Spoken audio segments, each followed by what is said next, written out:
What's up, guys? It's Tim from Coastal Life Media, and right now what you guys are seeing is the start of the grand finale of Six Flags Adventureland. Right now we are going to go through and have a tour of every single thing that we have gone through, and we are going to have some ride POVs, and at the end we will have the opening ceremony, which is built, which is why this stage is built that we are looking at currently.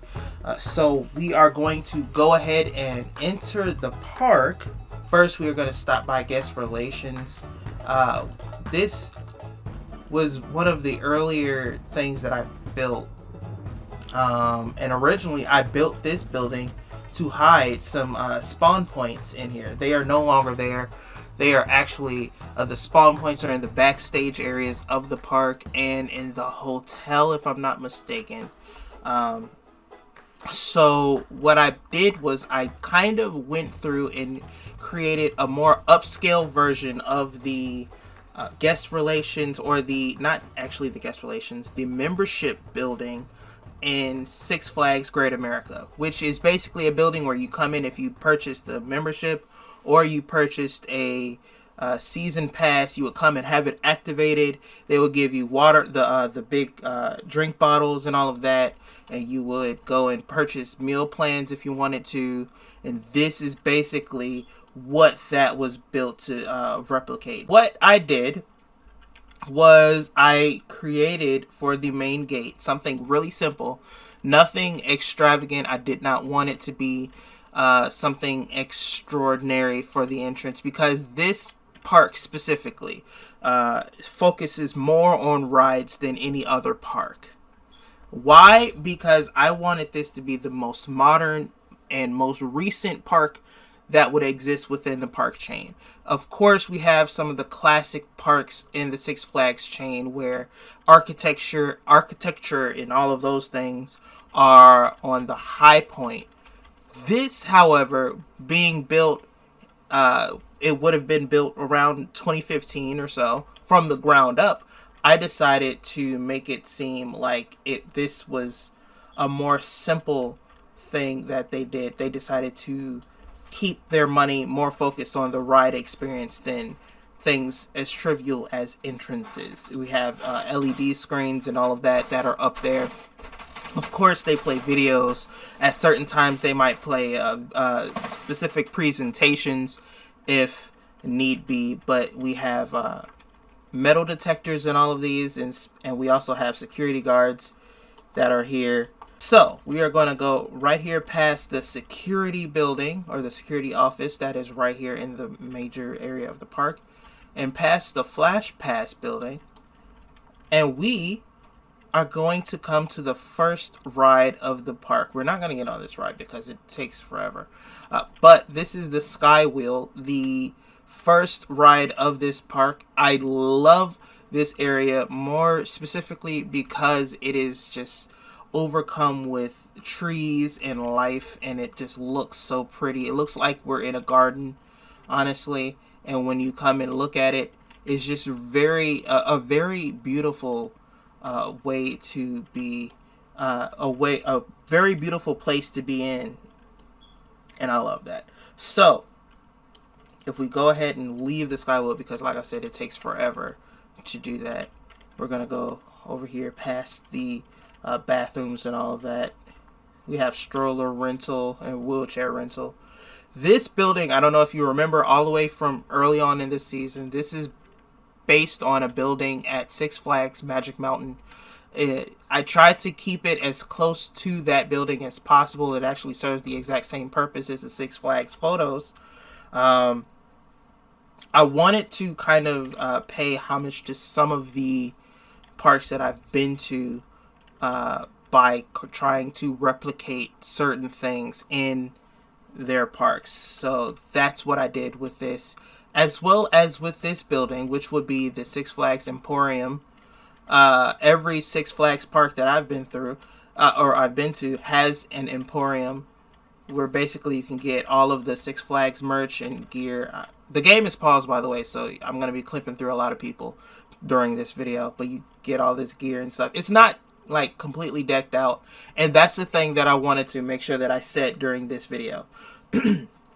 Because I wanted to go ahead and get this video out. It's been forever since we've started this series.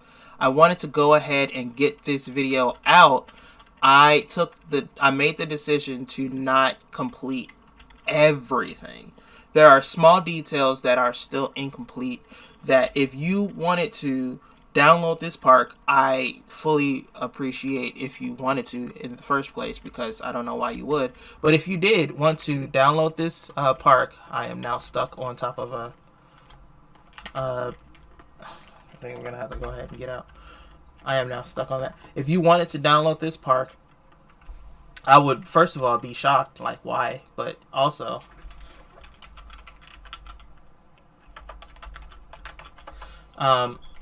you would be able to go ahead and finish some of the details that were unfinished here. So what you see behind or behind this screen, and I put a lot of these Six Flags TV screens around because that is definitely something that I see a lot of. That is the end of our wooden coaster in Crimson Valley, and the reason why it butts up to this area is because it has been redesigned several times just to fit the area and also to maximize the space. And I'm so glad that I did that. I should have put some more trees and stuff right there so that you couldn't see the backstage area over there or the one over there. But the video has started. We are going to go through it and trudge through it. Like I said, if you wanted to, you can go ahead and finish some things. We are going to experience the park. The park is basically built on a figure 8 pattern. So we are going to experience the park going to this left side first. Passing the Grand Carousel. It's not really that grand, but I like it. So you will obviously see that a ride is no longer here. We got the boomerang ride that used to be right here. It is no longer here. Why? Because Superman has gone through a redesign. Superman has actually gone through a redesign after I watched a video by Nerd Chacho where he talked about how he built his flying coaster for one of his more recent parks. I don't remember what the name of it is off the top of my head, but he actually stopped and went through a tutorial on how he built certain parts of his park or certain parts of that coaster. So I decided to redesign my coaster based on some of those changes. And we have another bathroom here with lockers and stuff. That is actually the train station. We're gonna go on we're gonna go on a train ride towards the end so that I will have a chance to talk to you guys about some things. Like I said, the details are not completely fenced in and all of that, so you're going to go through a lot of just blank areas and stuff like that. But either way, I feel like it's going to be kind of cool. I added a ride right here in this area. This is the Condor, and I decided to add this one because I feel like a lot of the older parks that had this would have decommissioned it by now. But I feel like because this park would try to draw in some of the crowds of older parks just by, putting certain small things in here that exist in old parks, they would have bought this. Maybe bought the Condor from Great America, repainted it, and put it right here in this area where it is kind of a tight fit, but it's still kind of cool to me. So because this is right here, I feel like this would be a nice little area or a nice little chance to take a ride and see what it is like here on this ride and get a view of what we see in the park from this ride.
And just like that, that is the view of the Condor. I'm gonna do the rest of this out of Tejicam because it is kind of hard to navigate that. It's really annoying, actually, just to navigate through Tejicam. So I'm gonna do the rest of this video outside of it. I was trying to be fancy, but obviously it's not worth it. This is our swing and fling. This is basically our whirly rig coast ride, whatever you want to call it. It's nothing special. But I do like that it has its black and purple color scheme. One thing I do like about this, however, and another thing about our Rising Raptor, is that the queue is hidden back here, and the queue right here is so small, but it is kind of, it's not necessarily hidden, but you just don't really see most of it. If you are looking, like if you're coming, depending on where you're coming from, you're not going to see it from here. You're basically gonna see this, basically just this back end, but you don't really see all of the queue for that ride. So I'm thinking that that's kind of a good thing, especially if on more busy days. But yeah, this ski ball is basically retrofitted from some, I think it's Hydro, who made these ski ball like little games right here, but I basically put a shell on it that slightly resembles one from King's Island. If you go through their little game stalls, they have a lot of those, and it kind of reminds me of King's Island a little bit, so I built this to kind of replicate that. So we are coming up to our first major ride of the park, which is the Superman the Ride. This one was built not necessarily to copy, but to mock Superman Ultimate Flight at Six Flags Great America. It has its own locker area. Now, I am a huge fan of putting lockers on the outside of the queue. I feel like that helps to say, hey, if you want a locker, this is where you get it. Sometimes they put the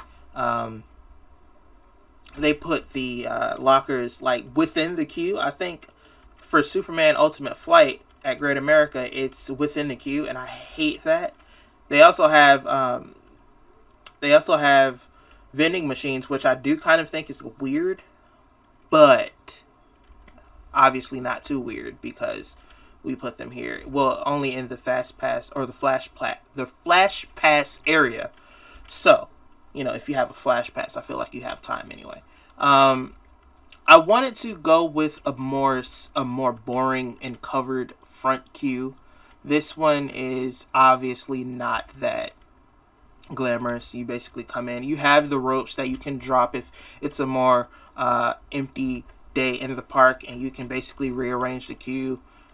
But I wanted to kind of make it, first of all, I wanted it to function in the way where if it was a packed day in the park, we could hide most of the crowd, or we could fit more people within this queue so that the line doesn't spill out into the midway. I feel like that is the most annoying thing to have from a park's like perspective, not from a guest perspective, because I feel like most guests don't really care.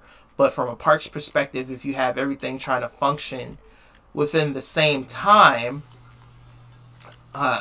you know, it's kind of bad when you have guests in line all the way out to the main path. And then you have to move around them. You also have service carts that are going through the path and all of that you have to now be more mindful of. Even though you should be mindful all the time, it does kind of make it seem a little harder to do your job when you are trying to weave around people. So, ladies and gentlemen, without further ado, we are going to take a ride on Superman the Ride.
that is basically Superman the Ride in a nutshell. One thing that I do like about this coaster is that every amusement park has that one coaster that gives you an amazing view of the parking lot, and this is definitely that coaster. You basically can see the entire parking lot, the satellite area, and all of that, as well as the main parking lot, the parking for buses. You have a great view of the hotel and everything like that, and you also have somewhat of a view of the staff parking lot all the way over there. So that was kind of intentional. When you come out of the when you come out of the station, of course, you go through something that yet is still unfinished. You go through the photo area and what is supposed to be another gift shop. I've been saying this since the day that I originally built this building, that a gift shop was going in here, and it still has not been made. So again, that is something you can make. I am so sorry, but yeah. This is basically our secondary Flash Pass area. So in Six Flags, they try to give you as many chances as possible to spend money, which is a huge thing for the Six Flags franchise. I don't know why I just glitched like that, but yeah. So basically, you have the Flash Pass right here, and after that, you can buy yourself a Coke, I guess. But they give you as many chances as possible to spend money. That is basically their main goal, and that is what they are going to put the most effort into, as well as putting this Primo's Pizza right here. That is loosely, and I do mean the word loosely in the most literal sense, it is very loosely based on the Primo's Pizza in Six Flags Great America, closest to the Dark Knight ride. It is very loosely based off of that. I do like this style. This is not the only building that I did. I actually copied this building and put it somewhere else. So that is something that I am kind of proud of. And then we have some bathrooms over there that are still unfinished. But I'm going to take a little cut over here to Kidsopolis, one of my favorite areas of the park. And people would probably ask why this is my favorite area of the park, because it is, I feel, the most realistic when it comes to what a park would do for a kids area. They would basically just throw a bunch of rides in a little area, put a little stage there for costume characters to perform, and say, all right, that's it. And that's what I did here. This is the Kidsopolis area. Basically, we're going to take a little circle here. You have the Looney Tunes stage, which is basically just what I said, a Looney Tunes stage. I took the Looney Tunes logo that I got off of the Theme Maker's Toolkit and buried it into a curtain that I also got on the Theme Maker's Toolkit, and kind of gave it this impression like Looney Tunes was printed on that curtain. I'm really proud of it. I'm proud of the simplicity of the stage and the steps and all of that. It looks very cohesive and all of that. So basically, you would come up over here and have yourself a nice little show.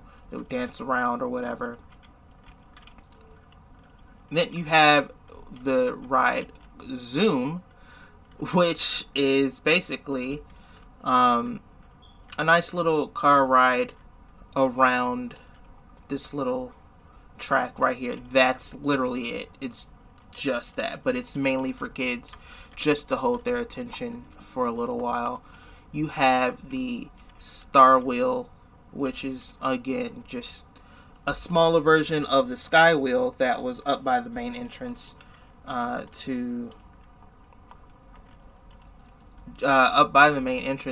to kind of give them something to do.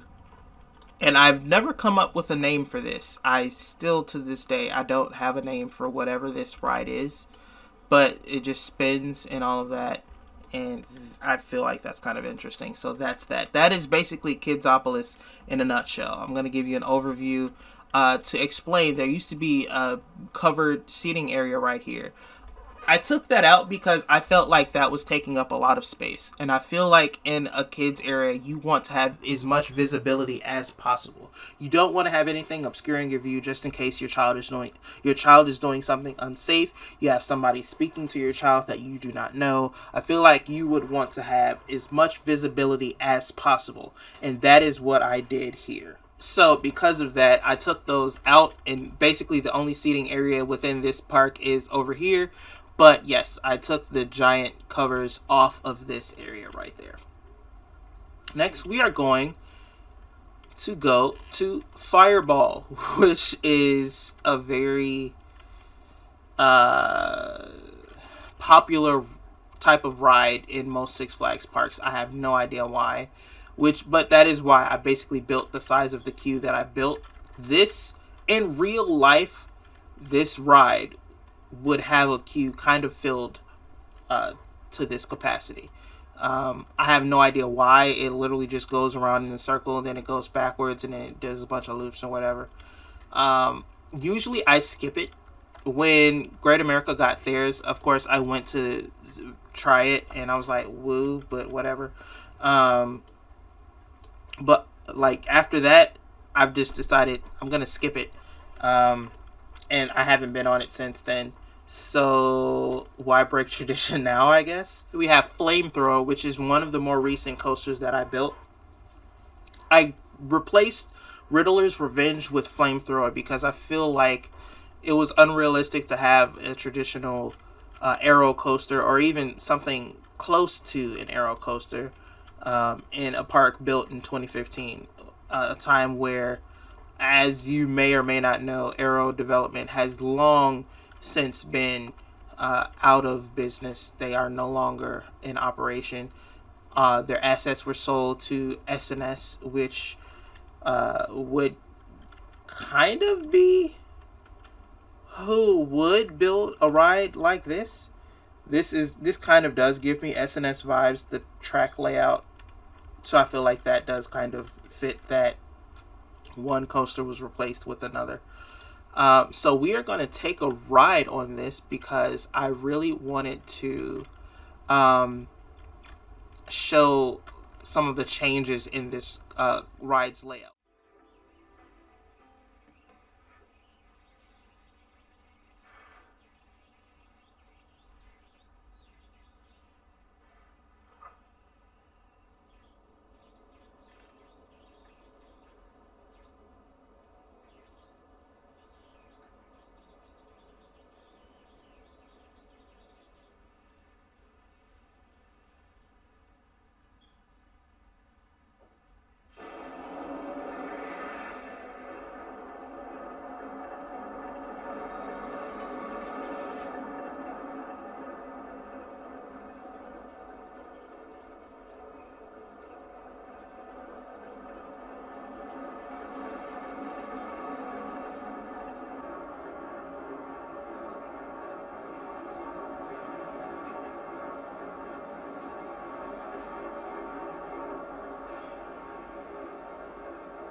So that was Flamethrower. That was one of my more recent coasters that were built in this park, and I am really proud of it, actually. One thing that I want to say is I do not claim by any stretch of the imagination to build super smooth coasters. I just don't claim to. So obviously, as you could have seen through riding Flamethrower, especially with the lower FPS, is that there are definitely some areas that could be smoother. I just didn't make them. So we are basically going through the ending of our unthemed front area, if you will, and we are going to another thing. This area right here, just this place right here, where you have a path framed with bushes and trees, and you have seats on either side. This makes me wish this park existed in real life.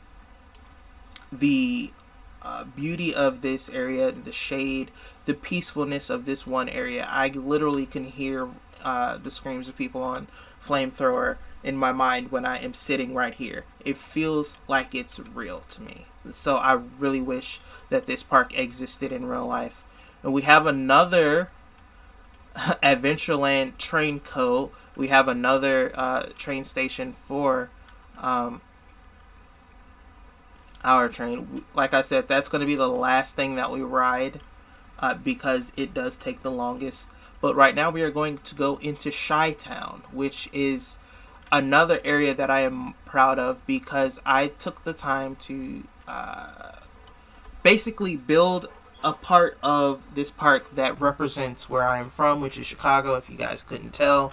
So I wanted to take the time to pay homage to where I come from and the things that I have seen, and this was my way of doing that. So, without anything else being said about that, we're going to basically just sweep through so that we can get to the first coaster.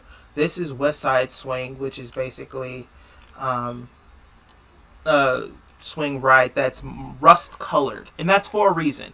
Over in this area, we start off in the rust colored stuff because in the west side of Chicago there are a lot of factories, steel factories and stuff like that, so it reminds me of that area very well. In fact, my grandfather, who lives in the west suburbs of Chicago, he actually has worked at a steel factory for as long as I can remember. In fact, for as long as my mom can remember, he's worked at this factory and still does to this day. He hasn't even retired. So, with that being said, I wanted to take the time to kind of recognize that. We also have a Johnny Rockets, where if you remember, this was built in a way sort of a Moroccan style originally, but I retrofitted it when I decided to make this a Chicago themed area.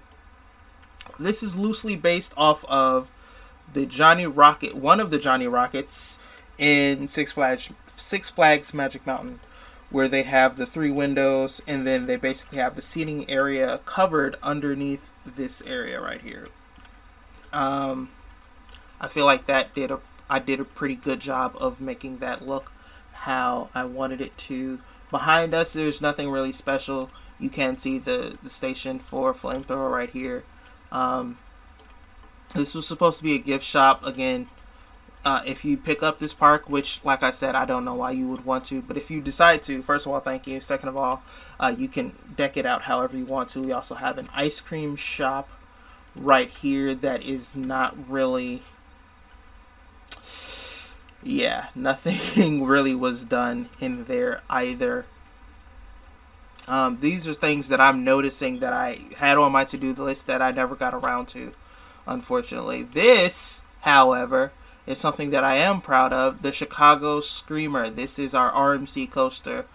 Originally, this was going to be the tallest coaster in the park, but something took its place. Obviously, you guys know, if you've been following the series, what took its place, but we'll get to that later. So we are going to go in this unfenced path. Jeez, I totally forgot that I didn't refence. Okay. The reason why this is unfenced, and this is true, I have redone this queue several times. At one point, I had the queue go all the way back here and then come back. At one point, it was all sorts of stuff. So, yeah, this has been redone several times. It does have a priority pass queue, but yeah, it's been redone. So, this is one of the two stations where I feel like I took the most time to try to add detail. And that's basically something that you see when you first leave the initial station, is this block break right here, basically where you could perform maintenance on the coaster right here in the station. But yeah, I feel like this is more of a detailed station. I built this in a factory style because, like I said, a lot of the things that are seen in Chicago, especially older parts of Chicago, are factories, warehouses, and stuff like that. People look at the big, pretty parts of Chicago and think that that's all that there is, but there are a lot of industrial areas in Chicago where basically all you're gonna find are factories. It kind of reminds me, of Gary, Indiana, where there's a lot of factories that used to operate that no longer do. Only the difference is we repurpose our buildings. A lot of our older factories have been repurposed into things like breweries, shops, and restaurants and stuff like that. Gary, unfortunately, is basically just gone. So we are going to now take a ride on the Chicago Screamer.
And even with the lag from this game, you can still see that that coaster is a pretty good depiction of what RMC coasters look like in reality. By the way, I've spoken about this before in the series. Originally, this coaster was not supposed to be in a Chicago theme. It was supposed to be Patriot. I named it Patriot originally, and so that's where you get the red and the red and blue. But once I changed the theme to Chicago, I added the brick. I kept the red and blue because I felt like it was a good color palette to just have. And You're gonna kind of see that a little bit once we go past Shy Towns, which is a functional gift shop. It doesn't have anything inside. It just has the gift shops inside. So guests will go inside of them. But you can also see that with the notorious Chicago Grub, which was originally supposed to be themed to um, the DC Comics, I believe, and so this, I think it was supposed to be Justice League or something like that. So that is basically what it was originally. And now it is, of course, the Chicago Grub, which I really love. I love just this small food court area. I feel like every amusement park tries to find a way to have a central hub for food without making it too large and taking up too much of a footprint. And I feel like I did that pretty well here, where you have the food, the stalls right here, and you basically have like the central kitchens back here that also connect to the ice cream shop and everything like that. You have the staff entrance right here, and there would be another staff entrance right here next to this bathroom that I still haven't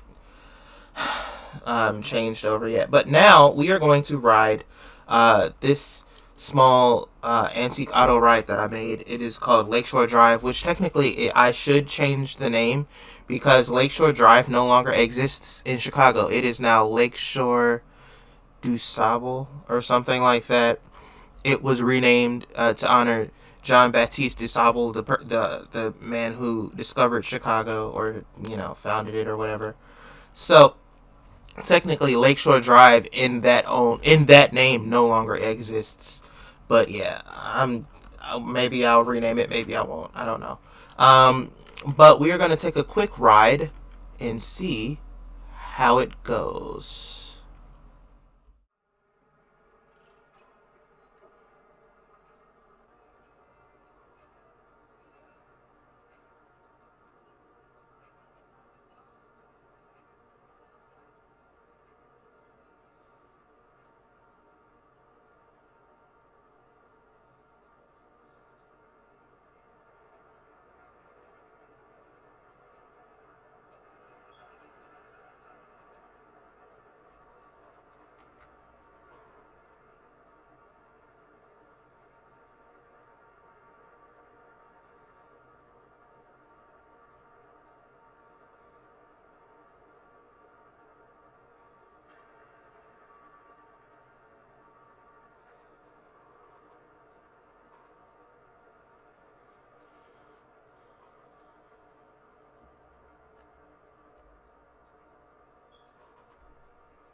And that was Lakeshore Drive. It was really nothing to it. It was just a nice little ride around. Um, and this is embarrassing, but this building is actually left over from when this was supposed to be DC themed, and I still have not gotten around to changing that building. I feel like I should have done a pass through the park just to make sure that I did some things. Excuse me again. I feel like I should have done a pass to see if I've done the things that I needed to do before I started this video. But like I said, I was in a hurry to get this video out to you guys because I've been procrastinating recording this forever. So, on either side of the path right now, we have two major things that are in the park. On the right, we have Portillo's, which is an actual restaurant chain within the city of Chicago. They're famous for hot dogs, Italian beef, burgers, all of those things. But we also have this small little hot dog stand right here, which is basically a copy of the barbecue stand that I built up close to the entrance. If you let it play for a little bit, you can literally see that it's just, like the more realistic smoke and fire and all of that go through. And that's basically all there is right there. We have a nice little Coke stand. And then we have the South Side Swing. Now, the South Side Swing is to honor my absolute favorite sports team in the entire universe. I am a huge White Sox fan. I absolutely love the Chicago White Sox with all of my heart. They are my absolute favorite sports team, let alone baseball. Baseball is my favorite sport, but the White Sox are my favorite team, and I love them in immensely. And so I wanted to make a nice little Easter egg for people that knew that was my favorite team. So we have the South Side Swing because the White Sox are often referred to as the South Side Swingers when they're swinging their bat. And plus the White Sox are located in the South Side as opposed to the Cubs that are located on the North Side of Chicago. We have another unfinished building alert right here. This is the gift shop that some might recognize in one of the more recent videos. This gift shop kind of butts up next to a bar, or an outdoor dining area actually, that I built recently that we're going to talk about once we get around it. But we have here the Coke Chill Zone. This is basically a nice little area where you can come in and sit down and get the fans and all of that stuff. Over here, ideally there would be ice that you would be able to get, like cups of ice, and do whatever with that. I just didn't get around to figuring out how I wanted to do that. But basically you have more Coke machines, you have a lot of seats. And then over here, past this big blank area, again, I'm sorry, I just didn't have time. We have the Six Flags Theater. It is loosely based off of the Chicago Theater. And when I mean loosely, I mean the only basic thing is the windows on the top, and then you have the sign that pokes out, the marquee, and all of that. That's basically it. These screens would have basically posters for shows, posters for shows that would be available at different times of day in here. And there is actually a ride in here, so people actually go in here. It's also surrounded by treasure chests to make the ride seem more likable. Over here, we have the Windy City Tap, which basically represents every Chicago sports team in existence, I think. We have the Cubs, the White Sox, the Bears are not represented, unfortunately. But that was an honest oversight. But basically, the Windy City Tap is another bar that I built to just kind of cap off the Chicago area, since this is the last building. I also wanted there to be a place for this building, or this area right here, which is an outdoor dining area that I built the day I went on a nice little lunch at Lassen's Tap in Homewood, Illinois. And so I kind of based this loosely off of Lassen's Tap in Homewood, Illinois. If you're ever in Homewood, if you're ever in that area, I highly recommend it. They have reasonably priced food, nice drinks. I am not sponsored by them at all. I just think they're a nice place to hang out and have a drink, without spending too much. So, with that being said, we're going to go ahead and leave the Chicago or Chi-Town area. And here, ladies and gentlemen, is Cyborgs. it is basically a gift shop that I did build an interior for. Things are pretty spaced out, but I did build an interior for this gift shop that is built to complement Cyborg Spin, which is our cube ride. I have no idea what the official title of that is. We have an also while I am right here. This ice cream shop was basically modeled after a building in, I want to say, either Great Adventure or maybe Fiesta, Texas. One of those two. Yeah, I actually have more than one building within this park that has the same structure. I basically copied it a little bit. So we are going to stick with the figure 8 pattern and go this way past Joker. And we are going to come up around to our drop tower. This is our major drop tower, the tallest flat ride in the park.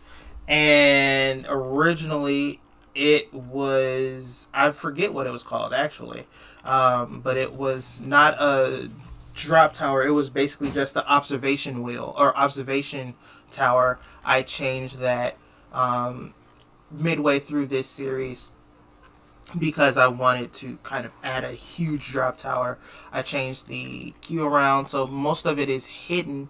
You would not be able to see any of that, especially once these trees and stuff grow out. You would not be able to see anything going on back here. So this could be packed and you wouldn't know until you get like maybe halfway back here around the ride.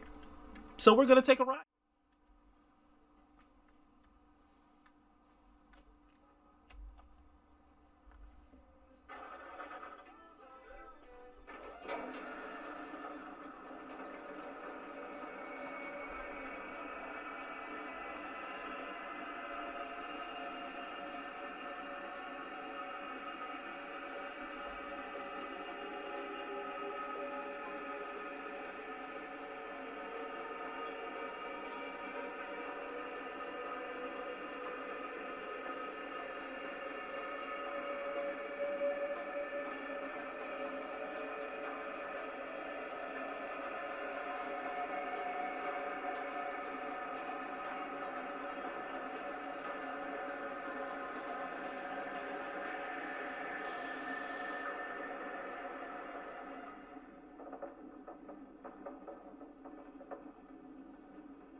And that was our drop tower. One thing that I find kind of funny is that I actually forgot to turn off the sequencer that I used to create the one of the fireworks displays. And then after I noticed that, you come down off of the ride and you see this sign that I made that shows fireworks, and I felt like that was kind of odd, but also kind of funny. Anyway, over here we have some bathrooms and lockers and stuff like that. Not necessarily for any rides in particular, but just in case you need lockers in the park in general. We have another Primo's Pizza that we're going to pass. And we're going to come up to one of the most popular rides in the park. This Sling Tower, which I don't know why. I think the devs of the game actually kind of did this on purpose. But this tower gets a huge crowd, so much so that they basically just like gather, like basically filling this pad as well as the actual queue. Also, while I'm over here, I am pretty proud of the fact that I kind of had the ability to tuck in a bathroom. I think, yes, they are functional bathrooms. I forgot whether or not I had been able to tuck bathrooms in here. I'm glad, because originally there was no space at all, and I was trying to get as much out of that area as possible. And I just built it, and then I pushed the path back there just to see if it would work, and it did. So I am really proud of it. Speaking of tucking things in places where there is no space, this ride right here is another testimony of that fact. This basically was put in last minute to kind of fill in some space. You can tell it's last minute because I didn't even fill in like with foliage or anything like that. I just wanted to have a ride, and I felt like it would be nice to have the train going over it and all of that. But yeah, I should have been able to finish that. I just didn't get a chance to. But if we keep going past our train station and another Johnny Rockets, we will come up to another Flash Pass sale, as well as some gift stands for Shuja, or Hero. This coaster, this B&M floorless coaster, I actually built specifically to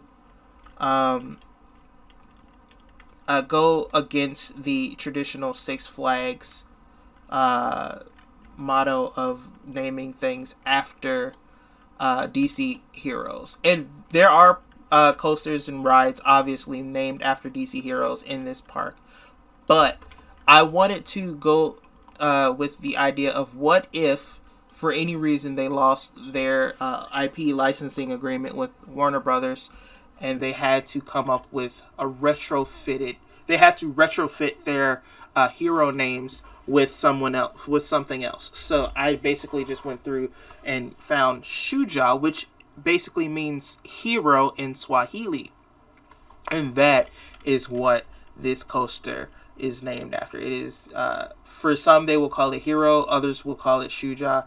It is kind of cool. So now let's take a ride on Shuja.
I apologize for the major lags in that video, or in that ride through. Unfortunately, like I said in the beginning of this video, there is a lot of stuff in this park, and my PC is not the best at handling large game files. So, of course, there are going to be some lags and glitches and stuff, which is why I am walking through the park on pause. This is basically just a covered seating area, nothing specific. And of course we have the Johnny Rockets over there. But yeah, this is the Crimson Valley area of the park. The famous area that took forever to get right. I wanted either wanted it to be Western themed or something like that, but it's not necessarily Western themed. It does kind of have some vibes of Western themes. Real quick, originally there was a train station right here. That is gone. I feel like it took up way too much space, and it was kind of random to have a train station right there and right there. It was not really that much space, so I just took it out. But yeah, we have an unmarked building that technically is supposed to have flash pass signs on it, but it does not. But we're going to go ahead and ignore that for the simple fact that, ooh, look, pretty bushes. We're going to go ahead and come to the first coaster in the area, the Rumbler. This coaster is supposed to be a GCI wooden coaster. It has notes of... I'm not going to go through the whole main queue because, dang. It's supposed to have notes of... the original ride, Roar, I believe it was, that is now the Joker at Discovery Kingdom, as well as Apocalypse at Magic Mountain. So, yeah. I basically kind of stuck with a more rustic look for this, for most of this area, especially in this coaster station. Not a whole lot of detail, if any, honestly. But let's go ahead and take a ride anyway.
Welcome back from the Rumbler. That is one of my favorite coasters that I've built. Not just in this park, but in the park in general. Not necessarily for the layout, but because of what you are about to experience now, which is the exit path also. Of course, you did see through there was a lot of unfinished stuff that I feel like, again, if you guys want to, you can go ahead and take over. You, especially in the backstage area, which since we are not authorized, we cannot go back there. But we have a nice picture pass area right here, which basically was tacked on at the last minute, literally at the last minute. And then you come out to this gift shop right here that I feel like it was done pretty well. And it kind of spits you out right here, not far at all. Even though it feels like you've traveled a long distance, you haven't really. and you have bathrooms. And this is another thing that I wish existed in real life. Now, this is a barbecue shop. I called it Uncle Joe's Barbecue. I explained why. I got a lot of negative feedback on the reason why. I don't really care. But this is called Uncle Joe's Barbecue. If you want to know why, you can go back to the video where I built the Rumbler, and you can see the full reason why this is called Uncle Joe's Barbecue. But the premise of this building is basically not to have what the ribs that you get, or like the little amusement park ribs. This would be real, genuine smokehouse, like Chicago style ribs, where you smell those joints as soon as you will smell them in your car going past, like Kenny's Ribs or something like that. And it literally fills your car to the point where you strongly consider stopping and getting you some ribs. And that is what I wanted to do here, because imagine you're just walking around an amusement park and you smell something that good and it's that strong. That's gonna kind of draw you in. And it also has to-go orders just in case you don't want to go in and sit down. We have a nice little arcade here, which is random. But yeah, it doesn't really have a whole lot of detail, just colored walls and stuff like that. This is supposed to be a prize counter, but you know the deal. I'm not even going to go ahead and say that. Pop's Place is supposed to sell ice cream. I did not really make an interior, but it is a restaurant also. Real quick, let's run over here to Outlaw. This queue has been redone several times. The entrance to the queue used to be over here, and now it is over here, basically facing the stage, the Crimson Valley stage that I made when I redesigned the Looney Tunes stage. In fact, this building used to be, if I can move you guys around real quick, it used to be right here. I had a little stage right there when it was supposed to be like a DC theme, and it was like the Dark Knight stage or something like that, where it was supposed to do a little Batman stunt show or something small like that, or something crazy like that, because if you have a stunt show, you would basically need an actual arena like what used to be in the Southwest Territory area of Great America that no longer is there. I kind of wish that was still there, because that was kind of cool. Nothing inside. It's just, yeah. But yeah, that is basically this stage right here. You have Outlaw. Let's go ahead and go around. We have this nice little first aid building that is actually based off of a building that is in Six Flags Great America that also is first aid. Actually, I think it is. I don't remember. I don't have the picture handy, but yeah. I also made a nice little covered seating area with some vending machines to basically come in and eat while you are here in the park. Here is Raging Bull, which is a frisbee ride. Now, I got a lot of flack for naming this Raging Bull, especially since Great America, which would technically exist within this area, not far from this area actually, since this place is supposed to be in the south suburbs of Chicago, and Great America is north of Chicago, maybe about 45 minutes north of Chicago. So it would be kind of weird to have one park name a huge B&M hyper Raging Bull, and then you come here and it's just a frisbee. I don't really care, but I just wanted to address the controversy, because I guess that kind of triggered some neckbeards, and I apologize, I guess, but sorry, not sorry. And we have here the Outpost that has a nice little interior on half of it. Half of the building has an interior. The other half obviously does not. And did I put anything back here? I don't remember. It's been so long. It is literally nothing back here, to the point where you just clip through a wall. So I am trying to rush so that I can get to some more stuff. I don't want this video to be too long. Obviously, I have a lot of editing to do, but I am going to try to speed up a little bit. We're going to go to Splash Rapids. I'm not going to go through that whole queue, because that whole queue actually goes all the way down there and stuff. But this is our Rapids ride, and we are going to go ahead and take a ride on it. I'm not really going to say much about it, because it is basically just that, a Rapids ride.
And that was Splash Rapids. Nothing really else to say.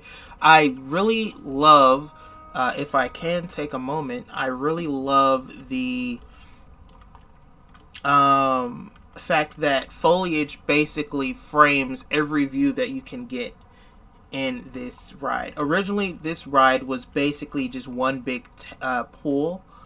I don't know what I was thinking. Basically, just having one big square pool of water, and then you have the track going through it. It looked so ugly. Basically, you could see straight across everything.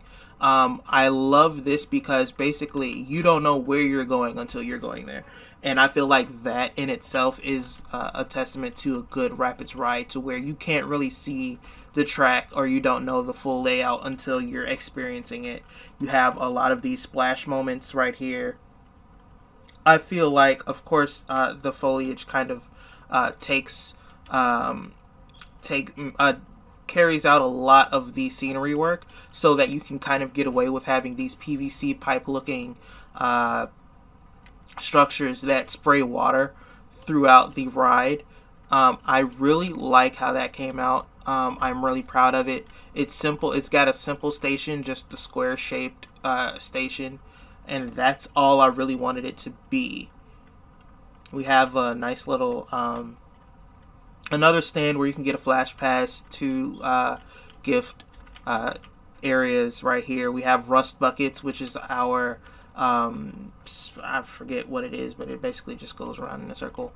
This grouping of stores gave me the most trouble, so much so that I basically just put doors on them. None of them have interiors. In fact, this doesn't even have path in front of it. It's really unfinished, but I was so exhausted after everything that I have built that I just didn't really. I just, as the young folks say, could not even. So here is Viper. This is a B&M hypercoaster that is loosely based off of both Nitro and Raging Bull. In fact, the layout of the queue is very much inspired by Raging Bull, having the long covered path right here to the side of the entrance, and then going down the steps under the track, up the steps to the coast to the station, with the two staircases side by side, and of course with the fact that the ride goes out facing the opposite way of what you kind of would normally think when you are going into the station. I really went overboard with this right here. I wanted to. I wanted this to be a coaster where I took the time to put a lot of scenery objects in here, just to kind of make it solidify and kind of fit the theming. I love this balcony where all there is are just like crates and barrels. And then you just add rope, and it really kind of makes it feel like it is highly themed, without, like, a park would love to do stuff like this, because you have a high themed look without spending high themed money. It's kind of like a prop cage. If you like go to like a Disney park, they have prop cages or something like that. Basically, areas where they have props that you couldn't really access. These would definitely count as prop cages. But yeah, so what this is a it is highly reminiscent of B&M, the B&M's hypercoasters, especially Nitro. It really gives me a lot of Nitro vibes, which I did intentionally, as well as Raging Bull vibes also. You wouldn't really notice it right away, but I did kind of take some liberties, especially with the ending right here, where you basically come straight out of a twist. Raging Bull ends with an upward helix into the break zone. This one comes kind of slightly upward. It's also slightly downward. It's a mix of the two, but either way, you're gonna get a chance to ride it right now.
Welcome back. How was your ride? That was that was Viper. That was a very corny coaster enthusiast joke. Usually at Six Flags parks, they'll come back and say, "Welcome back. How was your ride?" And then if you don't really give them an enthusiastic response, it really sounds okay.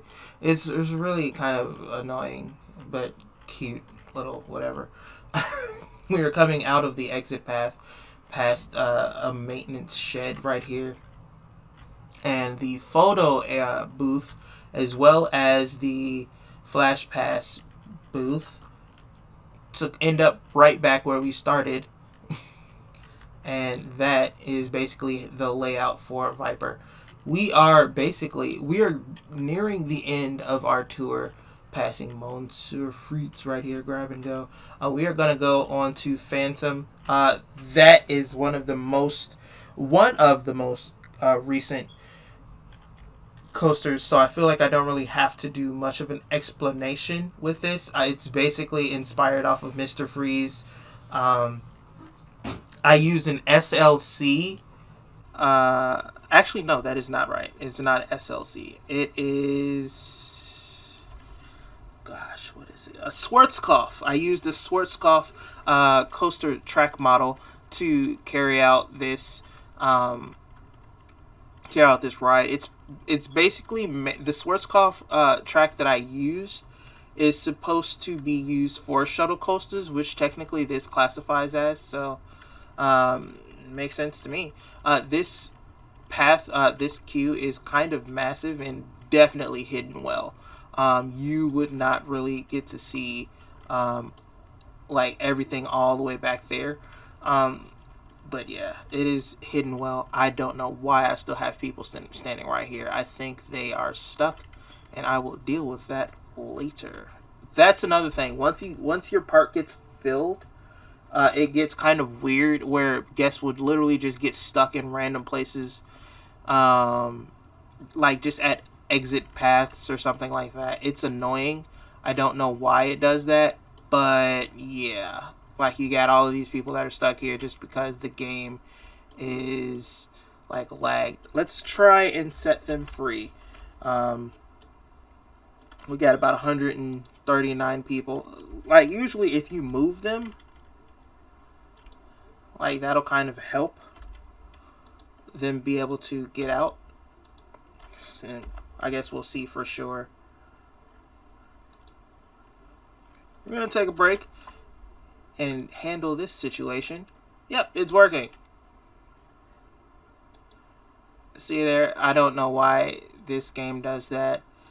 While I sit here and do this, though, enjoy your ride on Phantom.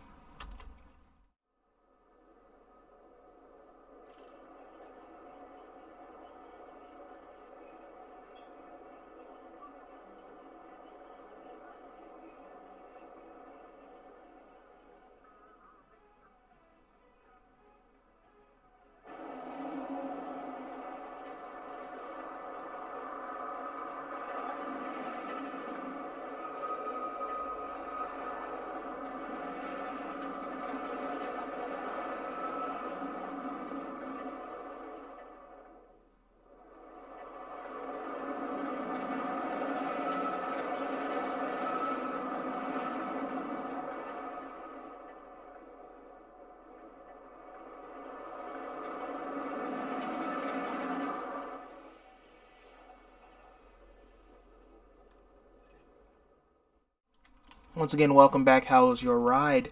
That was Phantom. It was one weird thing is that I did a custom support. I don't know if the game just didn't save it or what. I'm not really going to stress out about it since this is the last video of the series. I might redo it before I release it to the Steam Workshop. But yeah, also, I have never released a game on the Steam Workshop, so forgive me if it takes me a while. I'm going to have to figure out how to do that, because I've never really completed a park such as this. I've done parks before on this channel, as you guys know, if you follow this channel, but they were nothing like this park. I actually took my time with this park, and it took forever. We are actually now outside of Crimson Valley, by the way. This is the second building that was inspired by that ice cream shop that I told you about. Now, what we're going to go to next is something that I'm really proud of. If you remember back far enough, this was nothing. The path ended right here. One day I said, you know what? I'm going to pull a Six Flags. We bought some new land. Maybe I'm going to, just put a whole extension back here and make a whole new area. And that's basically what we did right here. And this is Accelerate Plaza. I am really proud of this area, actually. It is nice and modern. It all fits the same color scheme. You can tell that all of this was made to kind of go together. All of this was built around the same time. And this is now the tallest ride in the park. I wanted to have the scenario of what if King Dakar had a brother within the Six Flags chain. We all know about Top Thrill Dragster, but what if King Dakar had a brother within the Six Flags chain? It would be Accelerate. This is definitely a marquee attraction, as you can tell by the length of the queue. If you go through the actual queue, you basically go all the way under the launch, under several kettle pins, and it takes forever, because I would imagine this would have one of the, if not the longest line in reality. In game, not so much, but in reality, I feel like this would have the longest line. So we are going to go ahead and accelerate.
And that was Accelerate. It's really just somewhat of the average ride. The only difference between this and King Dakar is that rather than having one giant hill, it has a bigger hill and then a smaller hill that has the brake run on it. So you basically catch some air on the first hill. I'm actually going to stop and show you that. You catch a little bit of air. It does have brakes on it, but you're still going at a speed that you can kind of like experience that. Catch some air. And this hill, this smaller hill right here, is really where you slow down to the point where you're like slow enough to be able to take this curve without breaking a hip. And then you have a brake launch right here. I mean, I don't know why I'm tripping on my words today. You have a brake section right here that you are able to enter back into the station. So that is Accelerate. It is very simple. You basically exit off of this ride. Not necessarily directly into. You have the option of not going into. But you can exit into this gift shop that is highly unfinished. And that would be your way of exiting. Other than that, you have the XL Grill. You have a large area right here where, like, I would call them street shows, or street performers would come out and, kind of fill the area with music or do dances or whatever like that.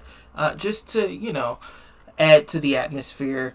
You, of course, have covered seating and stuff like that. There's nothing really extravagant about the inside of this, but that is basically what I decided to do. You also have bathrooms, by the way. That is basically what I decided to do when I created this extension of this area. I definitely wanted it to be something where you would be drawn back there rather than the park paying for extra space to put a bunch of flat rides or something like that. I feel like if you bought the space, you would use it in a wise manner, and I feel like that is a wise manner. And these are the people that we just set free, by the way. They are still within the park, but we're going to go ahead and ignore them to get to Blue Steel. This ride, OMG, this ride has gone through so many transformations. Even with the queue originally started right here and then it's over here. But the layout, the type of coaster it was even changed several times. I'm going to just go ahead and clip through. This is the overflow queue, by the way, in case you were wondering why this one was in a different style. It would have been built later and they wouldn't really have wanted to go ahead and go all out with that. So they would have put a simple cover and said, you know what, go ahead. As long as it covers you up, you should be happy. But anyway, the type of coaster this has changed. It was originally a launched Intamin coaster, and then it was a floorless coaster before Shuja, and now it is a B&M tire launch coaster that you guys are about to see right now.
I honestly feel like Blue Steel, in the form that it is now, it's way better than the original form. I was just finding my footing with this park when I built the first built the first one. In fact, Blue Steel was originally called Goliath when I first started that coaster. So that shows you how crazy that went. This is a locker building, by the way. Literally, it's supposed to house, that is the word I'm trying to say, house the most amount of lockers within this area, and it also has bathrooms and such in here. And you, of course, have the Go Big, Go Six Flags sign. Little details like that, by the way, I really feel that makes a Planet Coaster build that much better. When you add actual signs and graphics from like the Six Flags chain and you add them into your park, I feel like that kind of makes it feel like you're actually in a Six Flags park, and it kind of it just makes it feel way better. Originally, by the way, I had a Coke stand, a Coke refresh stand right here, and it was so awkwardly built that there was no way I could build around it.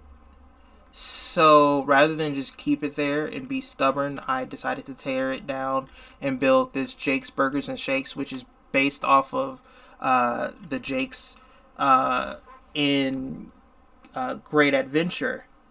I think it's called Jake's Pit Stop or something like that. I think it's themed after a gas station or something like that. Anyway, it's loosely based off of that. And we have basically completed our circuit, because now we are going this way under the train. And yeah, we basically have gone through everything. I'm going to give you guys a quick overview of every single thing in the park. Try to fit it all in here. This is all a year's worth of work. That's a year's worth of work right there, and I am really proud of it. I am so grateful to everybody who commented, who everyone who subscribed to the channel through this series, everyone who got introduced to my channel, even if you didn't subscribe through this series. I am really proud of it. So this is about a year's worth of work. I am really proud of it, and I hope that you guys have enjoyed this journey with me.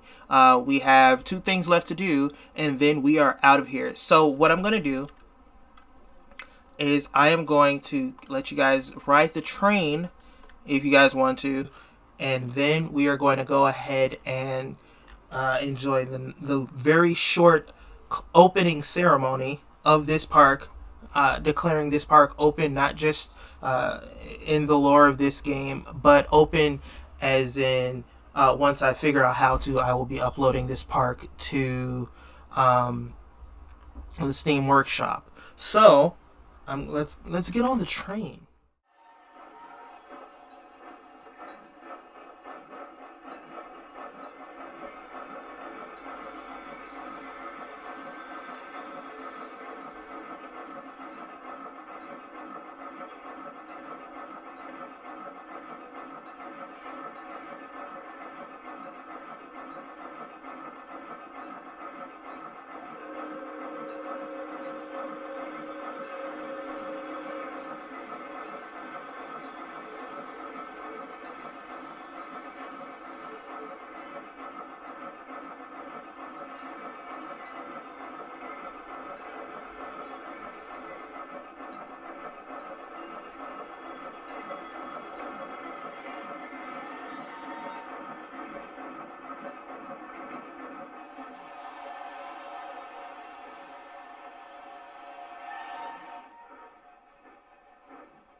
history in the amusement park industry.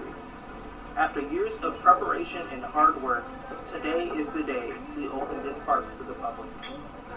Words cannot describe how excited I am to share this park with you. This is the moment. I officially declare this park open to the public.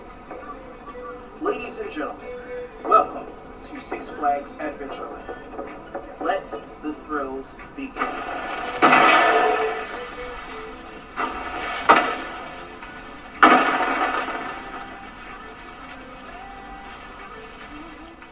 And just like that, we are none. Ladies and gentlemen, boys and girls of all ages, Six Flags Adventureland is officially open to the public.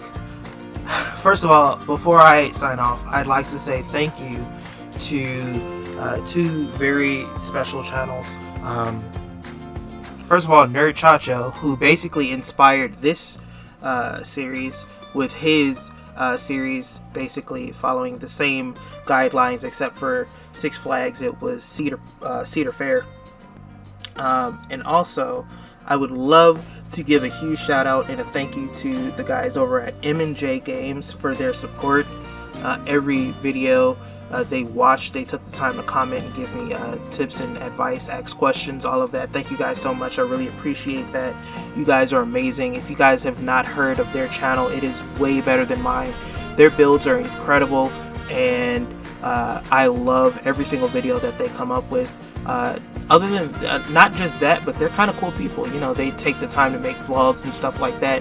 Way more dedicated than I am. So please give their channel a chance. Check them out if you guys have never heard of them. They are really incredible. Thank you guys thank you so much to all of you who have subscribed throughout this journey. Thank you to everyone who has left a comment or asked a question or liked the video. Thank you guys so much. That didn't go unnoticed to me, even if it does go unnoticed to the YouTube algorithm. Thank you so much. You guys are incredible. This has been a really long time making this series, so of course I'm going to take a little bit of a break. I'm actually starting a new job, which is why I wanted to make sure that I got this out before I got started with that, because I would hate to get so busy that I would not be able to finish this project. A lot has happened since this project has started. I actually went through a breakup. I went through a lot of life changes. I've been sick with COVID twice. The world has changed. We've seen a lot of things happen, not just in the world, even in the US, a lot of things have happened. So to be able to go through and think about what I was doing when I made specific parts of this park, it's kind of nice. It's bittersweet. A lot of things are just different in my life since I've started this series. So thank you guys so much for being a part of this. I'm thinking about having a separate video for like the backstage tours and stuff like that. It's going to be way shorter, obviously, just to kind of give you guys a rough layout of everything that's going on and let you guys see some of the things that I've done. But until then, you can go ahead and consider this the last video of the series. Thank you for riding out with me.